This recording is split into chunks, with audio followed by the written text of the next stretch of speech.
কিশোরগঞ্জের ভৈরবে বালু বোঝাই বলখেড থেকে ভারতীয় শাড়ি, লেহেঙ্গা, চাদর সহ বিভিন্ন বস্তুপণ্য আটক করেছে নৌথানা পুলিশ ইউনিট। শুক্রবার বিকেল 4টায় কালীপুর পাওয়ার প্ল্যান্ট এলাকা মেঘনা নদী থেকে ব্লকহেডটি আটক করে ফেরিঘাট এলাকায় নিয়ে জব্দকৃত বস্তুপণ্যের বস্তাগুলো উদ্ধার করে থানায় নেওয়া হয়। এ সময় বলখেড শুকানি সহ 4 জনকে আটক করা হয়েছে। এই তথ্য নিশ্চিত করেছেন ভৈরব নৌথানা অফিসার ইনচার্জ মোহাম্মদ রাশেদুজ্জামান। উদ্ধার করা হলেও কতগুলো বস্তা ছিল যা তার সঠিক কোনো তথ্য দিতে পারেননি দায়িত্ব কর্মরত উপপরিদর্শক নাসির ও আব্দুল কুদ্দুস। নৌথানা পুলিশ সূত্রে জানা যায়, সকালেই গোপন সংবাদের ভিত্তিতে মেঘনা নদীতে টহল জোরদার করা হয়। বিকেল 4টায় নৌথানা পুলিশের উপপরিদর্শক নাসির উদ্দিন সঙ্গীয় ফোর্স নিয়ে কালীপুরে পাওয়ার প্ল্যান্ট এলাকার মেঘনা নদী থেকে প্রথমে ব্লকহেড আটক করা হয়।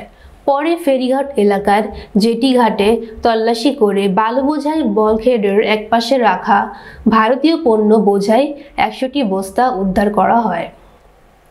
এ সময় বলখেডের শুকানি ও সহযোগী ও চোরাচালানের সাথে জড়িত 2 সহ মোট 4 জনকে আটক করা হয়েছে। কিন্তু বলখেডটি যখন ফেরিঘাট এলাকায় নিয়ে জব্দকৃত পণ্যের বস্তাগুলো থানায় নিয়ে যাওয়া হয়, তখন অত্র এলাকার প্রত্যক্ষদর্শীরা জানায়, আমরা যখন দেখি বালুবাহী নৌকা ঘাটে ভিড়ায় তখন বস্তাগুলো থানায় নিয়ে যায়, আর তখন আমরা জানতে পারি প্রায় 130 থেকে 150টি বস্তার মতো নৌকা ছিল। পণ্যের বস্তা খালাসকারী লেবাররা বলেন, আমরা এই নৌকা থেকে প্রায় 130টি বস্তা মাল নৌ থানায় নিয়ে যাই।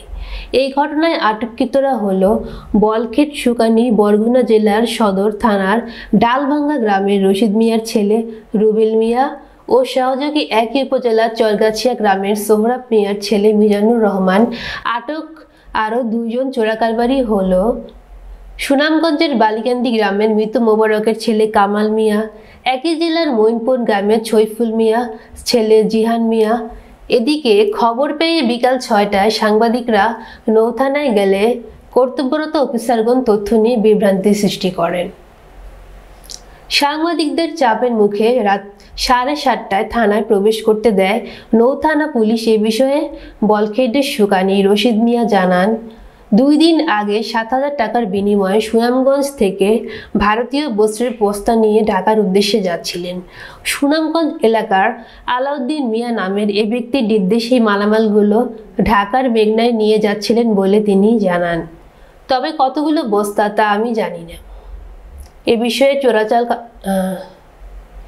বিষয়ে চোরাচালানকারী সদস্য জিহান মিয়া জানান, 4,000 টাকার বিনিময়ে সুনামগঞ্জ এলাকার আলাউদ্দিন মিয়ার কথায় ব্লকহেডের সাথে করে ঢাকায় যাচ্ছিলেন তারা।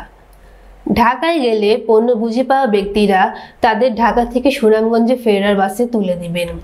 এ বিষয়ে ভৈরব নৌথানার অফিসার ইনচার্জ মোহাম্মদ রাশেদুজ্জামান বলেন, আনুমানিক 100 বস্তা সহ 4 জনকে আটক করা হয়েছে।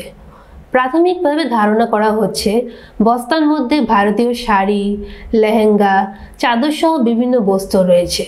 বস্তা বেশি হওয়ায় পরিপূর্ণ তথ্য দিতে সময় লাগবে বলে তিনি জানান। ঘুরতে দেখছি একটা বালু নৌকা থেকে কিছু বস্তা নামছে, এই আরই দেখলাম বস্তাগুলো উপরে তুলছে। পরে কই হয়েছে না হয়েছে আমরা কইতে পারি না। বস্তা মানে কি ছিল তো এটা কইতে পারি না, আমরা তো জিজ্ঞাসা করছি না। কতগুলি বস্তা? 150 হইব। পুলিশের লোক ছিল আর পাবলিক দিয়ে নেওয়া হয়েছে মনে হয়। কোন থানার? ফাঁড়ি থানার হবে। কোনো পুলিশ না বেঙ্গল পুলিশ এটা ধর আমরা চিনি না, কিন্তু পুলিশ ছিল এটা আমরা কইতে পারি। আমরা লেবার, আমরা মনে করেন যে দেখি নৌকা পুলিশ ধরছে, তো আমাদের বললো যে এখানে এসো আমাদের কাজ করো। তো আমরা আসলাম পরে বললো যে এই ভিতরে নামো, এই গাঠটিগুলো তোলো। তো আমরা নামলাম, নেবে দেখি যে ভিতরে সব কাপড়ের গাঠটি।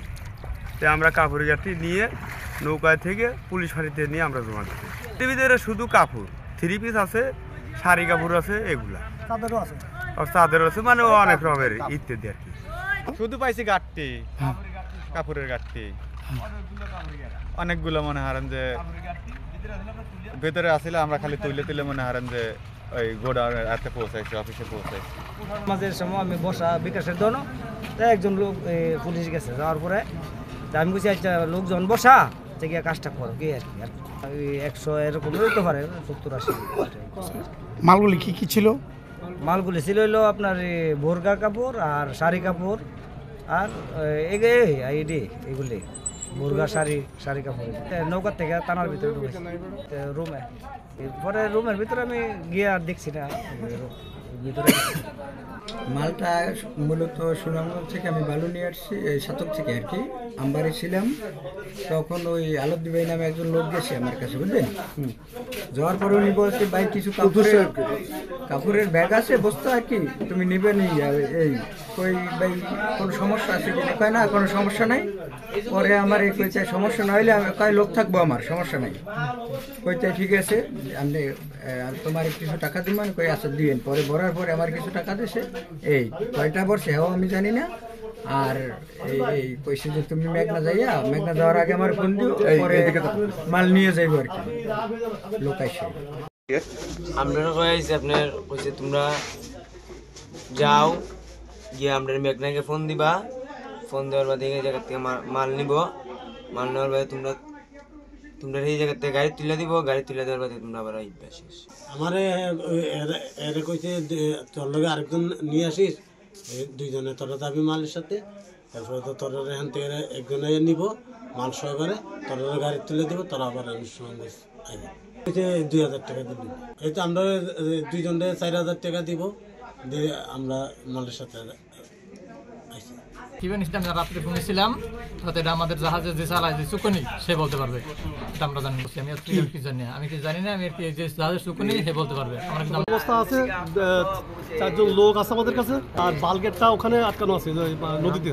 বস্তা পুরো ইনটেক কি করা হয়েছে, সেলাই করা, মানে কি বলে এটা বস্তা কতটা? 100 বস্তা 100 বস্তা। অবশ্যই আপনারা সারা ছবি তুলবেন, ছবি সব দিব, সমস্যা নেই। আমাদের সার যাচ্ছে, আমরা তো আপনি 4 ঘন্টা সময় বললেন ভাই, একটু আমার সার আসতে একটু দেরি করতে, আপনার সার তো তার 5 মিনিট দেরি করুন, একটু 5 মিনিট আমার একটু 5 মিনিট দেরি করতে সার সাথে সেটা বলতেছিল আপনার সার আসবে না। ভাই বললো আমার নামটা দেন, আমি নামটা দিয়ে দিচ্ছি। আপনার তো ডাইরেক্ট। আচ্ছা ভাই আপনি কি পোস্টে আছেন, আপনার নাম কি?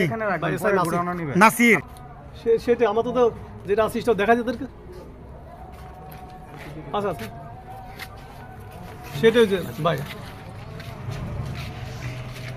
তো ফিনিশিংটা এখন